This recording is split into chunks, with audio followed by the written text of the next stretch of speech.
आपको एक किताब के बारे में बताएंगे और उस किताब के एडिटर से आपकी मुलाकात भी करवाएंगे। The minority conundrum, living in majoritarian times. इस किताब को इसी साल Vintage by Penguin Random House India ने पब्लिश किया है।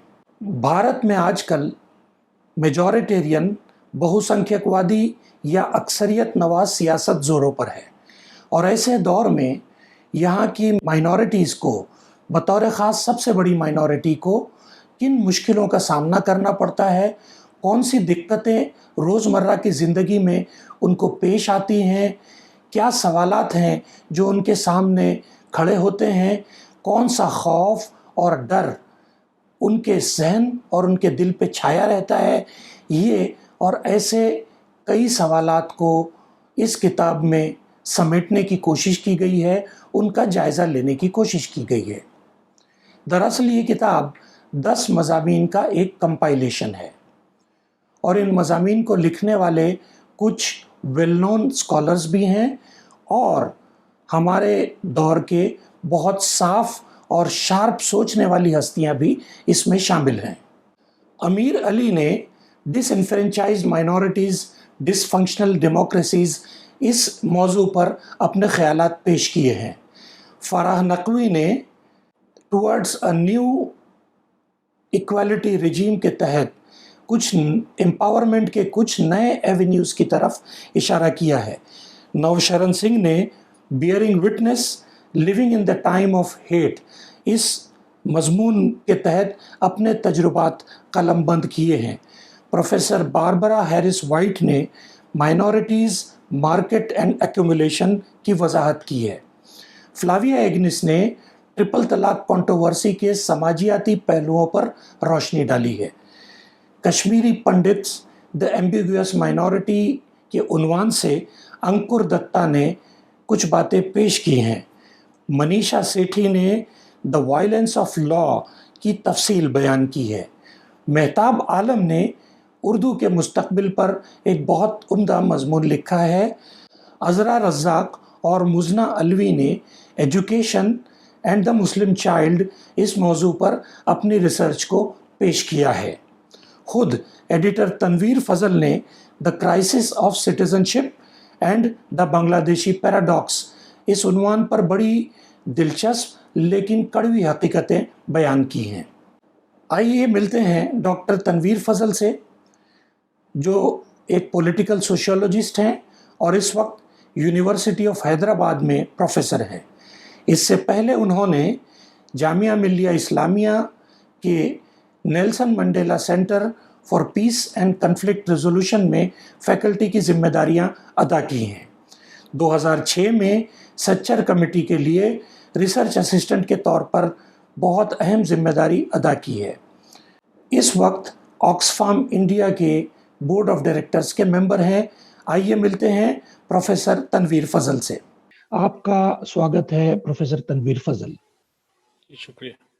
ये किताब और आपने कई और किताबें लिखी, ये किताब आपने एडिट की जिसमें 8-10 अलग अलग ऑथर्स ने, जिसमें आपका भी एक हिस्सा शामिल है, बहुत सारे इसके पहलुओं को उजागर करने की कोशिश की है कि मेजॉरिटेरियन टाइम्स में जिंदगी कैसी हो सकती है किसी माइनॉरिटी कम्युनिटी की या कई माइनॉरिटी कम्युनिटीज की। सवाल हम अगर पीछे से जाके शुरू करें कि सोमनाथ टेम्पल से लेकर राम मंदिर तक भारत में सेकुलरिज्म ने कितना फासला तय किया है और ये सफर कैसा रहा है और इसका फ्यूचर आप कैसे देखते हैं? ये सवाल जो आपने पूछा ये बहुत ही इम्पोर्टेंट क्वेश्चन है आज के दौर का, कि आखिर हमारी मुल्कियत किस तरह की होने वाली है और इसे ऐसे सिचुएशन में माइनॉरिटी कम्युनिटीज, उनकी आइडेंटिटी और उनका रिलेशनशिप स्टेट के साथ, पॉलिटिकल स्ट्रक्चर के साथ क्या नए तरीके से डिफाइन होने वाला है, क्या first class citizenship to second class citizenship, इस तरह की बातें होने वाली हैं। और कुछ हम लोग इसके बारे में सुगबुगाहट भी सुनने को मिलती रहती है। तो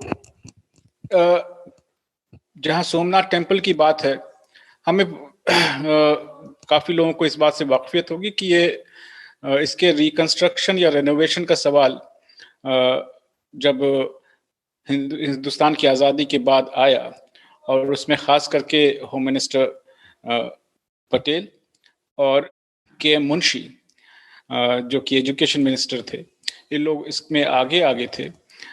और इस दौरान प्राइम मिनिस्टर नेहरू ने एक बड़ी इंपॉर्टेंट कॉशन प्रेसिडेंट को और अपने कैबिनेट के मिनिस्टर्स भी जो इसमें एक्टिव थे उनको दिया कि भाई आप लोग एक सेक्युलर ऑर्डर के, एक सेक्युलर स्टेट के पॉलिटिकल कॉन्स्टिट्यूशनल पोजीशंस पे हैं, और इसलिए आपका पार्टिसिपेशन इसमें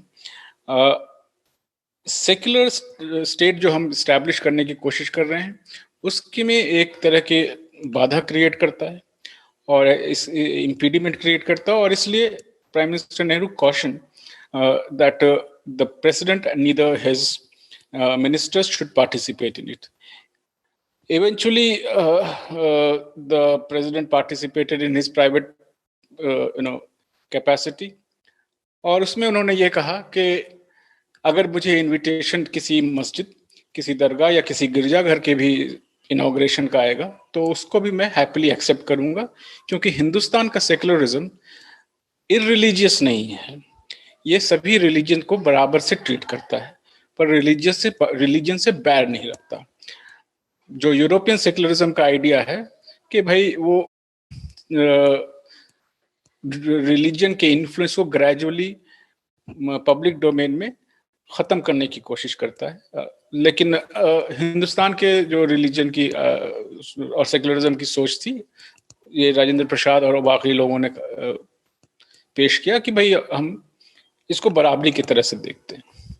पर जब आप उसके बाद आज राम मंदिर का सवाल है तो हम देखते हैं कि किस तरह से एक बहुत ही पुराना मसला, जिसमें कि अल्टीमेटली टाइटल का सवाल था, और वो टाइटल का सवाल जो है वो हिंदुस्तान की जो सबसे एपेक्स कोर्ट है वो उसने भी अल्टीमेटली जो फैसला दिया वो फैसला फेथ को ही आगे रख के दिया।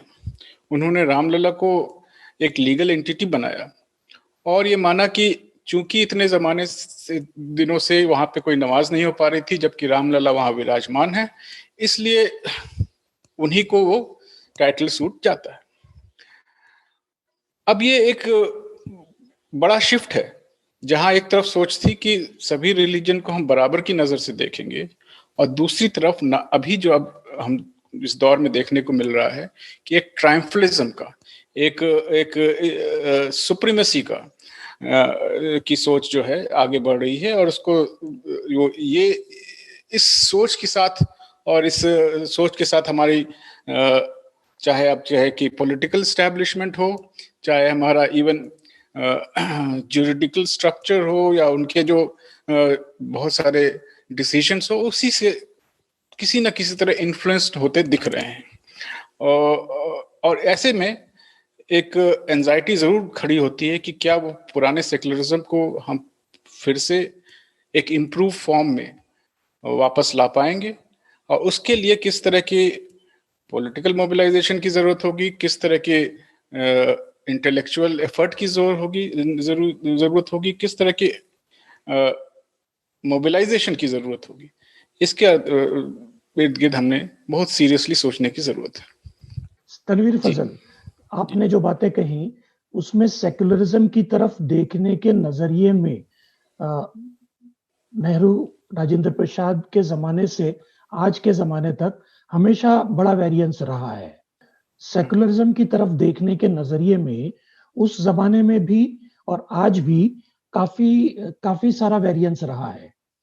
लेकिन सवाल ये था कि पूरा भारत एक तरह से एक खास तरीके से इसको देखता था, यानी मोटा मोटा कंसेंसस था कि हमारा सेकुलरिज्म किसी को गिरा के ऊपर जाने वाली कौमियत वाला नहीं है, या हमारा सेकुलरिज्म ऐसा नहीं है जो किसी एक संप्रदाय या एक मजहब को नीचा दिखा के दूसरे मजहब को ऊंचा दिखाने की तरफ ले जाने वाला हो।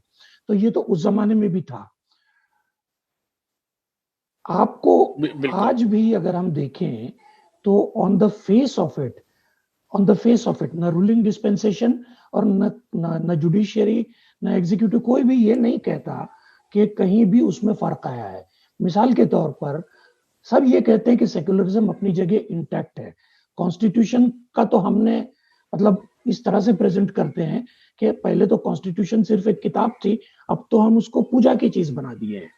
मतलब हम उसके आगे हाथ जोड़ के उसको इतना ज्यादा रेफरेंस दे रहे हैं। अब ऐसे दौर में आपको नहीं लगता कि जो जमहूरियत ट्रैवल की, मैंने सेक्युलरिज्म का जिक्र किया, जमहूरियत जो आज यहाँ ट्रैवल करके आई है डेमोक्रेसी, और अमीर अली इस किताब में कहते हैं कि जमहूरियत में एक कंपोनेंट जो उसका इलेक्टिव कंपोनेंट है, वो अक्सर उसके कॉन्स्टिट्यूशनल कंपोनेंट को, जो कि कॉन्स्टिट्यूशनल कंपोनेंट हमेशा विजिलेंट चेक्स एंड बैलेंस रखने वाला एक उसको अक्सर खा जाता है या दबा देता है। तो क्या ये दबता हुआ दिखाई नहीं दे रहा? आप देखें अभी हाल के दौर में कितने सारे कॉन्स्टिट्यूशनल अमेंडमेंट्स हुए कुछ ऐसे सवालों पे जो कि लगता था कि नॉन निगोशिएबल है, और वहां भी एक डायरेक्ट पार्लियामेंट्री इंटरवेंशन के थ्रू ओवरनाइट बदलाव कर दिए गए।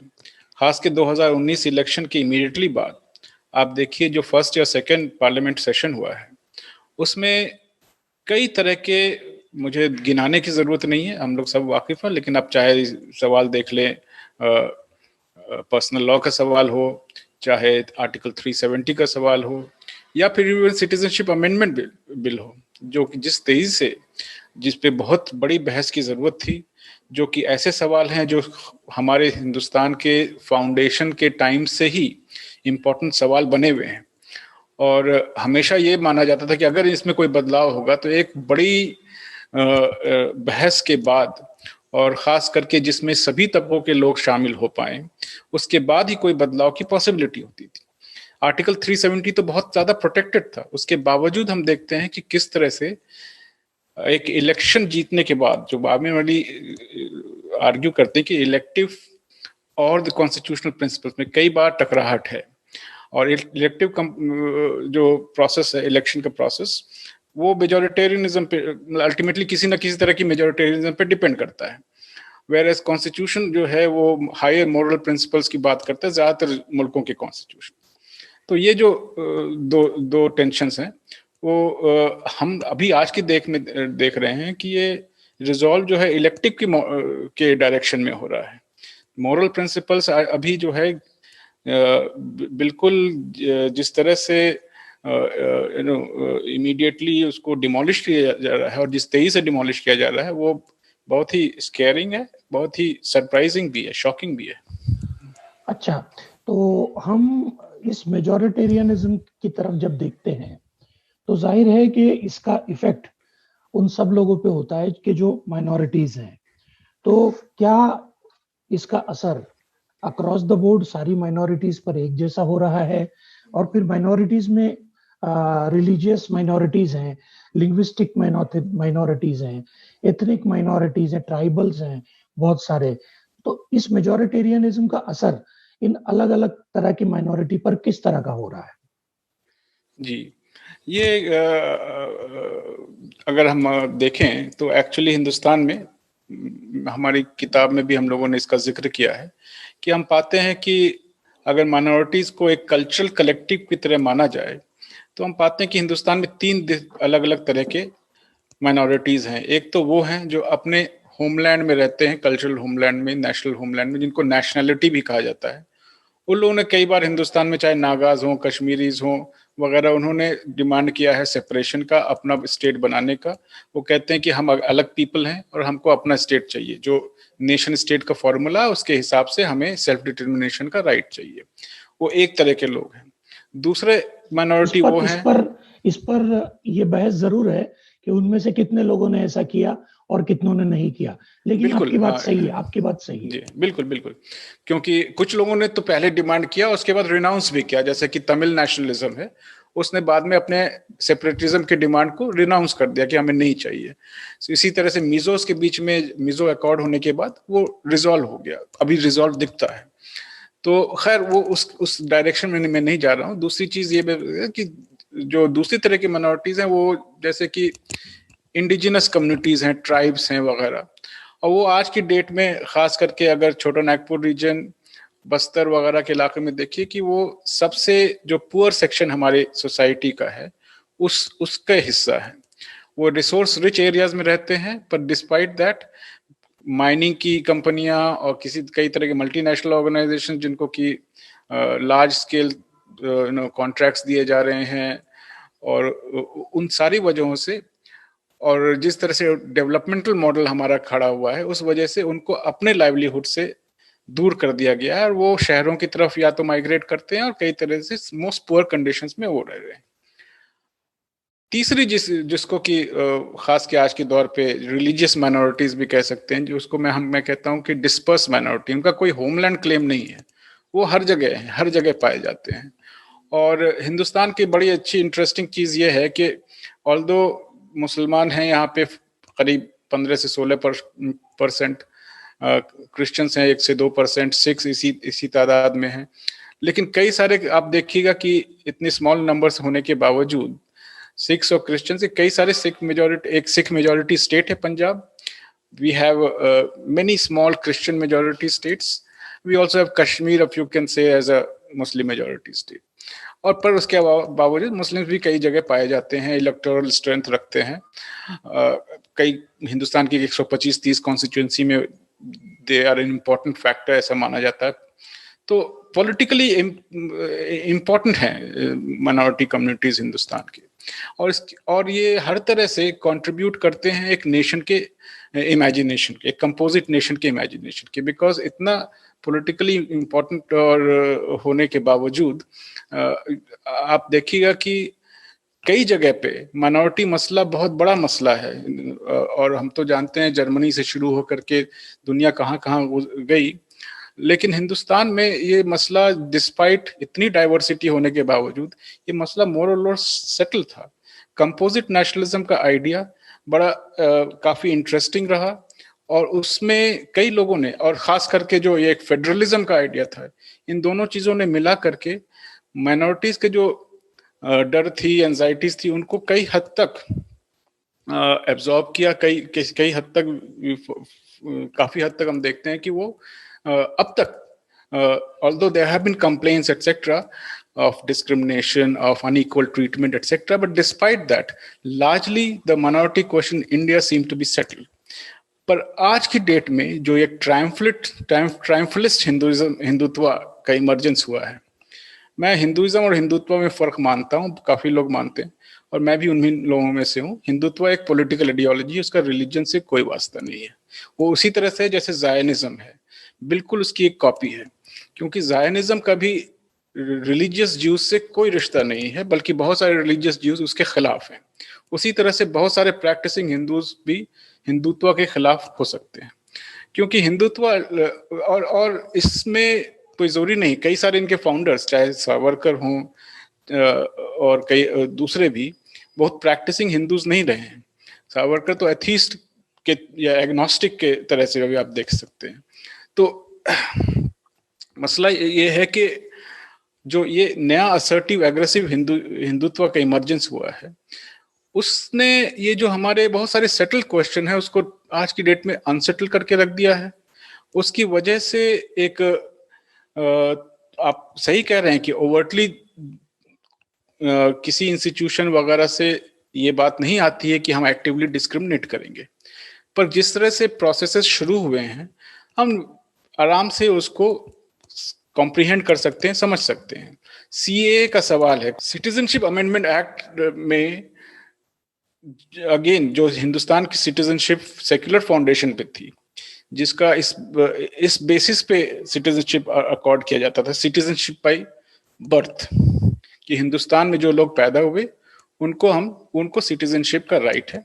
इसके अलावा और दूसरे कुछ क्वालिफिकेशंस थे कि आप इतने लंबे वक्त तक हिंदुस्तान में रहेंगे तो आप सिटीजनशिप के लिए अप्लाई कर सकते हैं। इसमें कोई रिलीजियस या एथनिक क्वालिफिकेशन की जरूरत ही नहीं थी।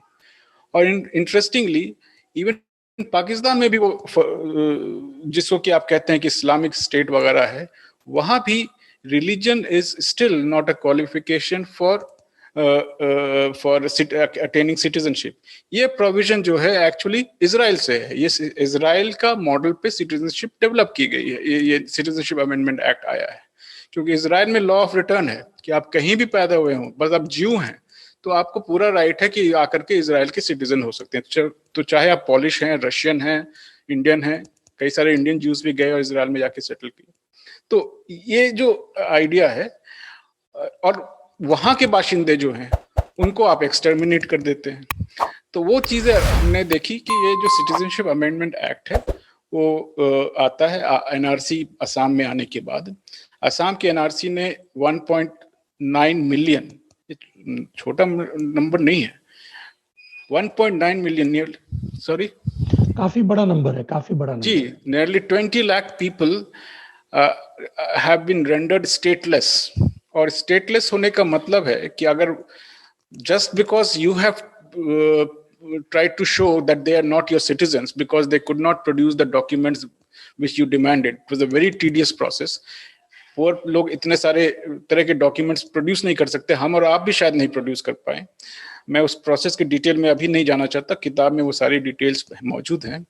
लेकिन इंटरेस्टिंग ये है कि हमने जब रिसर्च करने की इस क्वेश्चन पे भी देखने की कोशिश की, असम का सवाल बहुत पुराना सवाल है, 1970s, लेट 1970s और 80s से फॉरेनर्स के खिलाफ एक वहाँ पे आंदोलन चलता रहा है, वायलेंस भी हुआ है। नेली मैसेकर के बारे में हम लोग, कई लोग नाम भी जानते हो, 1983 में 3000 लोग मारे गए, ज़्यादातर बंगाली मुस्लिम्स, ये मान करके कि ये जो है बांग्लादेशी हैं।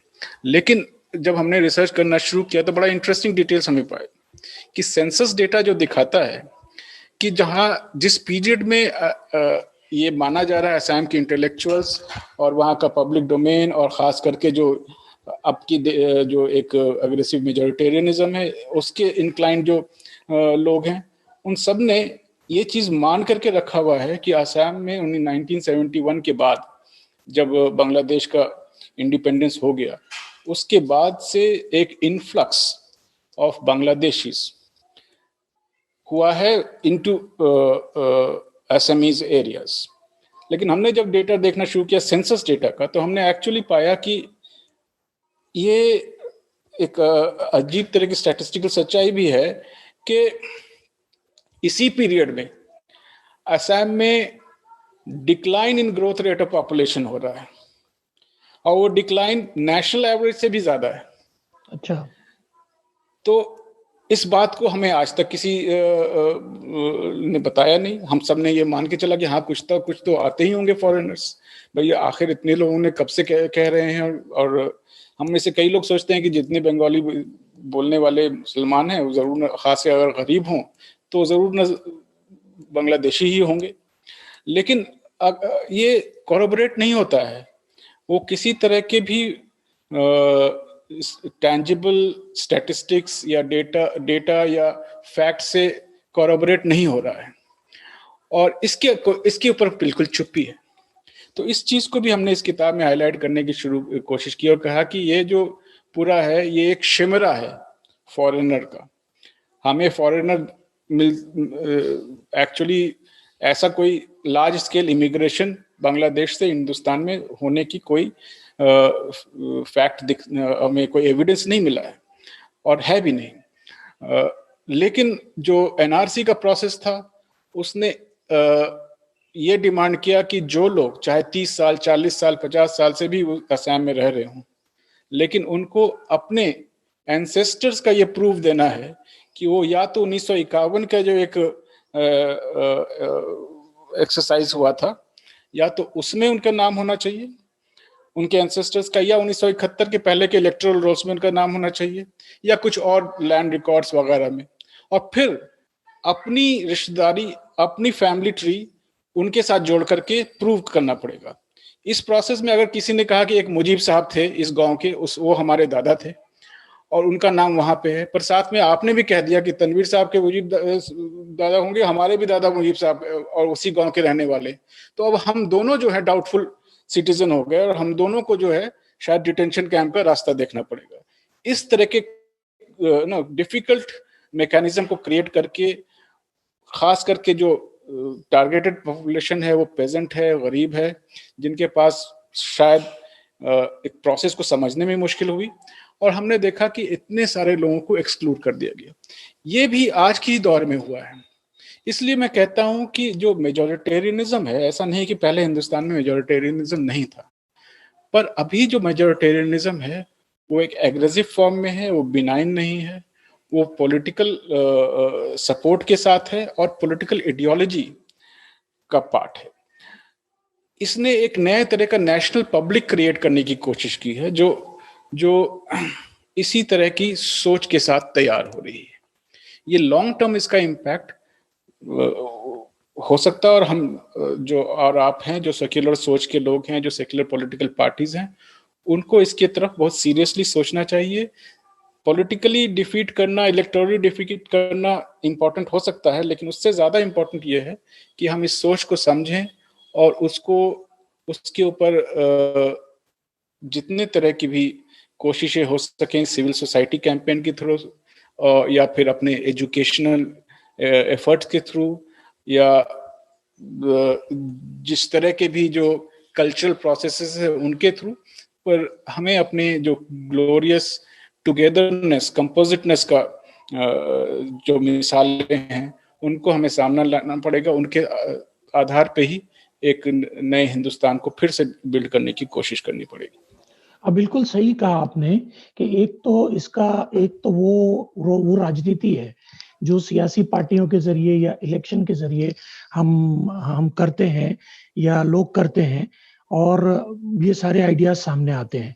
और एक वो राजनीति भी है कि जो वो सारे तरीके आपने बताए जिनके जरिए से हम इस कंपोजिट कल्चर को या इस टुगेदरनेस को या सबके मिले जुले भारत को के आइडिया को हम पुश करते हैं और फिर से लोगों के जहनों में डालने की कोशिश करते हैं। लेकिन एक चीज है कि एक आम आदमी, अब आप यूनिवर्सिटीज में, कॉलेजेस में, शहरों में वगैरह वगैरह लोगों को समझाते हैं। एक आम आदमी जो कि रूरल एरिया में है, उसको बहुत सारे नॉन स्टेट एक्टर्स का सामना करना पड़ता है, और ये टेंडेंसी फैल रही है। हम गुजरात में देखते हैं, हरियाणा में देखते हैं, महाराष्ट्र में भी हम देखते हैं इसको। और ये है कि ये नॉन स्टेट एक्टर्स ऐसे होते हैं जो जिनको अक्सर अक्सर स्टेट का सपोर्ट होता है, और कभी-कभी तो ये स्टेट में पावर में आने के बाद इनको ऑफिशियल पोजीशंस भी हासिल हो जाती हैं। अच्छा, इसमें जो रवैया है, खास तौर पे अगर मुस्लिम माइनॉरिटी का लें, तो रूरल एरिया में सबमिशन का रवैया है कि छोड़ दो, मतलब अब हम कोर्ट में नहीं जाएंगे, एफआईआर नहीं दर्ज कराएंगे, किसी से माफी की उम्मीद नहीं करेंगे। इन शॉर्ट, इस एक ऐसे में मेरे ख्याल से शायद नौशरण सिंह ने लिखा है कि हम सब्र कर लेंगे, सब्र कर लेंगे, इस तरह की बातें लोग कहते हैं। तो ये रवैया, ये एक रवैया है। इसके जवाब में दो चीजें आ सकती है। एक ये है कि जिसको लोग कहते हैं कि लेट अस फाइट बैक। लफ्ज फाइट जरा इन्फ्लेमेटरी हो सकता है आज के कॉन्टेक्स्ट में, कि भाई इसका मुकाबला करें, यानी ये कि हम नहीं माने। और दूसरी तरफ से एक ख्याल ये भी आता है कि ये सब आपके माइंड में डाला गया है, ये विक्टिमहुड की थॉट्स है, एटसेट्रा एटसेट्रा। इसके बीच सच्चाई क्या है? एक ये भी कुछ लोगों के बीच में आ गया है कि जो मार्जिनल कम्युनिटीज हैं वो बार बार अपनी मार्जिनलिटी की जब बात करते हैं तो किसी तरह की विक्टिमहुड को एनकैश करना चाहते हैं। वो खुद डेवलप नहीं होना चाहते हैं, वो स्टेट के भरोसे रहना चाहते हैं, वो अपने अंदर झांक के नहीं देखना चाहते हैं कि उनकी कमजोरियां कहाँ पर हैं, और वो एक अननेसेसरी एक कंप्लेनिंग टोन में ऑल द टाइम रहते हैं। आपने कई बातें कही अपने क्वेश्चन में। मैं लास्ट बात जो विक्टिमहुड का सवाल है उसको पहले एड्रेस कर रहा हूँ। मैं ये कहना चाहता हूँ कि it's not difficult to identify whether the victimhood is a psychological construct without any relationship with the reality, या उसका एक रियलिटी या सच्चाई के साथ भी कोई रिश्ता है।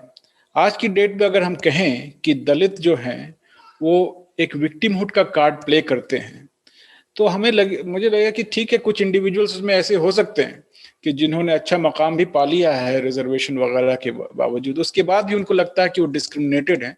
तो खैर वो अलग बात है, हो सकता है कई चीज़ों में वो डिस्क्रिमिनेटेड भी हों, लेकिन फिर भी उनकी जो माली हालत होगी हो सकता है बाकी दलितों से बेहतर होगी। लेकिन इंटरेस्टिंगली ये है कि क्या ये सच्चाई नहीं है कि आज की दौर में भी जब हम कंपेयर करें, आप अगर आप बॉम्बे के सबसे जो पॉश इलाके हैं वहाँ जाएं, मैं दिल्ली के सबसे जो अप मार्केट एरियाज है वहाँ जाएं, और वहाँ के गेट्स के बाहर जो नाम लिखे होते हैं उनको देखें और उनके टाइटल्स देखें, हमें शायद ही कोई दलित वहाँ मिलेगा। हमें अगर एक्चुअली एविडेंस देखना है या फिर मार्जिनलाइजेशन का, तो हम देखें कि हमारे जो जितने बड़े कारोबार के लोग हैं उसमें कितने हम आ पाए हैं। फिर इसके अलावा जो वायलेंस है, जो फियर ऑफ वायलेंस है, जो वो आज की डेट में एक एवरीडेनेस उसने एक्वायर कर लिया है। वो हर किसी को जो खास के आइडेंटिटी के साथ चल रहा है, चाहे वो माइनॉरिटी हो चाहे दलित हो, तो वो फियर वो है, वो पैल्पेबल है, वो प्रेजेंट है, वो कभी भी आपके खिलाफ आ सकता है। हो सकता है आप ट्रैवल कर रहे हो, आप किसी तरह का खाना खा रहे हो, उस वजह से आपको टारगेट किया जा सकता है। तो मैंने कह रहा हूँ कि एक नेशनल पब्लिक इस तरह का क्रिएट किया जा रहा है, जो कि इंटॉलरेंट है, जो कि एक खास तरह की सोच के साथ खड़ी हो रही है। उसको ये नहीं कहा जा रहा है कि ये सोच जो है ये गलत है, ये डेंजरस है, ये आपके लिए भी आगे की, अभी नहीं तो आज के 10 साल बाद, 20 साल बाद आपके खुद के लिए भी और आपकी सर्वाइवल के लिए भी एक बहुत ही इरिवर्सिबल रास्ते पे आप जा रहे हैं, और वो आगे डिस्ट्रक्टिव ही हो सकता है। हर देश जो इस रास्ते पे गया है वो डिस्ट्रक्शन को ही फेस किया है उसने। तो ये इम्पोर्टेंट है कि हम जो है अपने स्ट्रेंथ को रियलाइज करें। उनके बीच भी हमें बात ले जानी पड़ेगी कि ये जो फोर्सेस हैं ये सिर्फ माइनॉरिटी को आज की डेट में टारगेट कर रहे हैं, ऐसा नहीं है।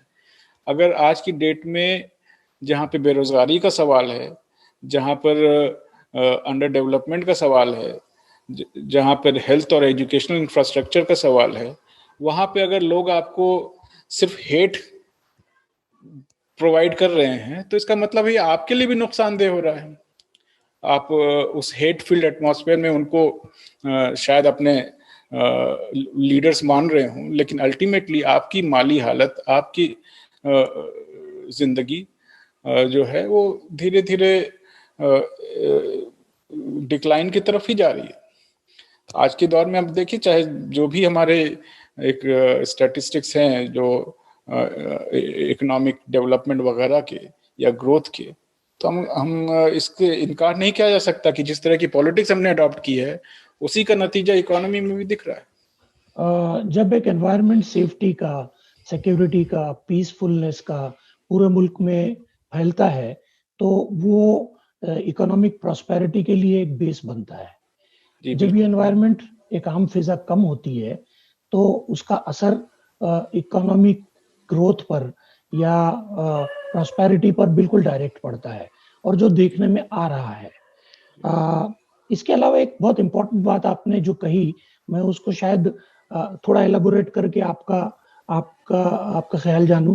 वो ये है कि देखिए, जब आप अपने स्टेट में बने बनाए इंस्टीट्यूशंस को बिगाड़ते हैं या बने बनाए सिस्टम्स को, वो सिस्टम कितने इफेक्टिव है ये दूसरा सवाल है, लेकिन एक बना बनाया सिस्टम्स को जब आप डिस्टर्ब करना शुरू करते हैं, और इस मकसद शायद ये दिखाई देता है कि उसका टारगेट सिर्फ एक माइनॉरिटी है या एक संप्रदाय है, तो बिगिनिंग में तो ये तो ठीक लगता है, लेकिन उसके बाद में इसका नतीजा ये होता है कि जैसा है कि इस शेर को खून का टेस्ट लग गया, तो अब वो फिर डिस्क्रिमिनेट नहीं करता कि ये माइनॉरिटी है, ये मेजॉरिटी है, ये दलित है या ये मुस्लिम है या ये सवर्ण है। तो सिस्टम जब बिगड़ जाए, मतलब ये कि जुडिशियल इंसाफ के देने का सिस्टम है, एक सिस्टम चल रहा है, इफेक्टिवनेस को छोड़िए, लेकिन जब वो सिस्टम में गड़बड़ शुरू होती है, एक हद आने के बाद उसका दूसरा निशाना वो सब लोग होते हैं जिन्होंने कभी उसको खराब करने में साथ दिया था। तो ये आपने सही कहा कि मुल्क के सिस्टम्स बिगड़े तो इसमें नुकसान तो सबका है, आप सही कह रहे हैं। सर, मुझे एक बात बताइए कि हमारे यहाँ माइनॉरिटीज हर तरह की हैं। अगर रिलीजियस माइनॉरिटीज में बात करें तो एक तरफ पारसी हैं जिनकी तादाद बहुत कम है, फाइनेंशियली बहुत बहुत वेल वेल ऑफ है। प्लेस्ड, वेल एस्टेब्लिश्ड लोग हैं, बहुत कम तादाद में है, तो उनका तो सवाल वैसे है नहीं बड़ा। दूसरी तरफ जैन्स हैं, जैन्स कल्चरली बहुत ज्यादा मिले हुए एसिमिलेटेड हैं मेन स्ट्रीम हिंदू सोसाइटी में। उनको भी अदरनेस के एंगल से शायद देखा नहीं जाता और वो सबसे प्रॉस्पेरस माइनॉरिटी हो सकती है। लेकिन दो माइनॉरिटीज हैं और उसके पीछे पीछे तीसरी, मुसलमान और सिख। इन दोनों में और तीसरी माइनॉरिटी में भी यानी क्रिश्चियंस, इनमें भी तेजी के साथ एक फियर जो था वो बढ़ता जा रहा है, ऐसा दिखाई देता है, बढ़ता जा रहा है ऐसा दिखाई देता है। इसके सारे इंडिकेटर्स मौजूद हैं हमारे सामने। ये फियर जो है ना, ये फियर ना मुल्क के लिए अच्छा है ना किसी के लिए अच्छा है। अब मैं आखिर में इस तरफ आता हूं कि रिकंसिलिएशन के लिए या इस मुल्क की इतनी बड़ी तादाद में जो लोग हैं उनको फिर से उस सोच की तरफ लाने के लिए कि सभी लोग, सभी माइनॉरिटीज, रिलीजियस, लिंग्विस्टिक, और वो लोग भी जो बहुत कम तादाद में ट्राइब्स में रहते हैं, जंगलों में रहते हैं या शहरी इलाकों में नहीं रहते, वो सब इस मुल्क का हिस्सा हैं और सबको एक रिकंसिलिएशन के प्रोसेस में लाने के लिए आखिर में ये बताइए कि आप क्या सजेस्ट करते हैं, कुछ कॉन्क्रीट स्टेप्स। नहीं, कॉन्सेप्चुअली तो ये समझिए कि जो सिक्योरिटी है वो सबसे बड़ा सवाल है आज की डेट में। और सिक्योरिटी जो है वो सिर्फ फिजिकल सिक्योरिटी की बात नहीं, फिजिकल सिक्योरिटी तो हमेशा इंपॉर्टेंट है और हर कम्युनिटी और इंडिविजुअल उसको प्रायोरिटी देता है। पर सिक्योरिटी की जब बात हम करते हैं तो उसके साथ आइडेंटिटी का सवाल भी जुड़ जाता है कि हमारे कुछ तरह के कल्चरल प्रैक्टिसेस हैं जो कि हम जिससे बहुत ही अपने आप को नज़दीक फील करते हैं। We are not only an individual but we are culture bearing individuals, और इसलिए हम कई बार अपने जो है पर्सनालिटी को अपने कल्चर से अलग करके नहीं देख पाते। और इसलिए जब अगर आप हमारी इंडिविजुअलिटी को रिस्पेक्ट करना चाहते हैं तो हमारे कल्चरल प्रैक्टिस को भी आपको रिस्पेक्ट करना पड़ेगा। तो सिक्योरिटी के साथ आइडेंटिटी का सवाल जुड़ता है और आइडेंटिटी के और इसी सिक्योरिटी के साथ इक्विटी या बराबरी का सवाल भी जुड़ता है। अब ये तीन चीजें जो हैं एक ऐसी पैकेज है जिसके बिना रिकंसिलिएशन एक डिफिकल्ट प्रोसेस होगा। ये बिगिनिंग है, इसीलिए मैं आई वुड आर्ग्यू कि सबसे पहला फोकस तो ये होना चाहिए कि जो फिजिकल इनसिक्योरिटी का जो एक सिचुएशन इमर्ज किया है, जो एवरीवन देखिए इनइक्विटी पहले से थी, आइडेंटिटी पे कई बार सवाल उठते रहते थे, लेकिन एक फिजिकल इनसिक्योरिटी का जिस तरह का आज के दौर में हर इंडिविजुअल जो इन तबकों से आता है वो फियर कर रहा है, वो बहुत इंपॉर्टेंट है इमीडिएटली एड्रेस करने के लिए। और उसके लिए कोशिशें कई लेवल पे हो सकती हैं, लेकिन सबसे इम्पोर्टेंट कोशिश जो है वो पॉलिटिकल होनी चाहिए। जो हमारे पॉलिटिकल एस्टैब्लिशमेंट है और जो हमारा जो जस्टिस प्रोवाइड करने का जो मैकेनिज्म है ये रोबस्ट हो, और ये जो है they should reach out to each and every individual. They may not favour anyone but they should assure that everyone, in the eyes of the law, in the eyes of the constitution, in the eyes of the opportunities being offered वगैरह जो भी है, उन सब में आप equally welcome हैं और आप उतना ही आपके अख्तियार हैं, उतने ही आपके इंटाइटलमेंट जिसमें जितने किसी भी और इंसान के। ये रीअश्योर करने की बहुत इंपॉर्टेंट ज़रूरत है। पहला तो पॉलिटिकल इंटरवेंशन इसमें बहुत स्ट्रांग चाहिए और होना चाहिए।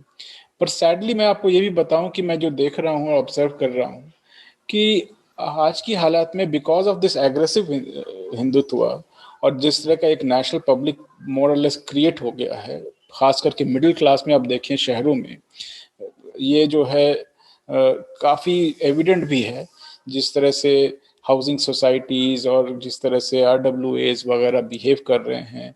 इवन पैंडेमिक के दौर में एक पर्टिकुलर कम्युनिटी को स्टिग्मेटाइज करने की कोशिश की गई, और आज के दौर में जब पैंडेमिक इतना ज़्यादा बढ़ गया तो हर कोई उसके ऊपर क्वाइट है। तो जो हमारा इम्पोर्टेंट ये देयरफॉर है और जो मैं कह रहा था कि मायूसी की बात यह दिखती है कि जो हम पॉलिटिकल प्रोसेस में देख रहे हैं, इवन जो सेक्युलर पॉलिटिकल ऑर्गेनाइजेशंस हैं, उनको ये लग रहा है कि अगर हम माइनॉरिटी के सवालों को उठाएंगे तो हो सकता है कि हमको अलग थलग कर दिया जाए, हमें जो है इलेक्टोरल नुकसान हो, और इस वजह से वो खुद भी किसी न किसी तरह राइट की तरफ अपना शिफ्ट को by either not raising these questions, either not aggressively and actively combating whenever इस तरह के मूव्स लिए जा रहे हों रूलिंग रिजीम की तरफ से, तो इस वजह से हम ग्राउंड्स कंसीड कर रहे हैं, हम कन्फ्रंट नहीं कर रहे हैं। और इसलिए मैं बार बार यही कहूँगा कि जो सेक्युलर थॉट और जो इंटर रिलीजियस हार्मनी की सोच थी, जो कंपोजिट नेशनलिज्म का आइडिया था, उसको रोबस्ट फॉर्म में कॉन्फिडेंस के साथ लोगों के बीच ले जाने की ज़रूरत है। उसके लिए पॉलिटिकल तो बहुत ही इम्पोर्टेंट है पॉलिटिकल फ्रेमवर्क में, पर कल्चरल और इंटेलेक्चुअल प्रोसेस की भी ज़रूरत होगी। तनवीर फजल, आपने इस गुत्थी को, इस पहेली को, जिसका नाम आपकी किताब का भी नाम है द माइनॉरिटी कनंड्रम, यानी एक पजल, एक गुत्थी, एक पेचीदा सवाल जिसका नाम के माइनॉरिटी है, इसको समझने में और हमारी मदद की, इसके लिए हम आपके बहुत बहुत शुक्रगुजार हैं। मेजॉरिटेरियन टाइम अपनी पूरी ताकत के साथ मौजूद है, और आपने आखिर में जो सजेशंस दिए कि हम जैसे लोगों को अपनी बातें कहते रहना चाहिए, अपनी बातों को फैलाते रहना चाहिए, इसकी कोशिश आप भी जारी रखे हुए हैं और हम भी अपने प्लेटफॉर्म से जारी रखे हुए हैं और रहेंगे। इस एश्योरेंस के साथ हम इस प्रोग्राम को यहाँ पे खत्म करते हैं। आपका बहुत बहुत शुक्रिया।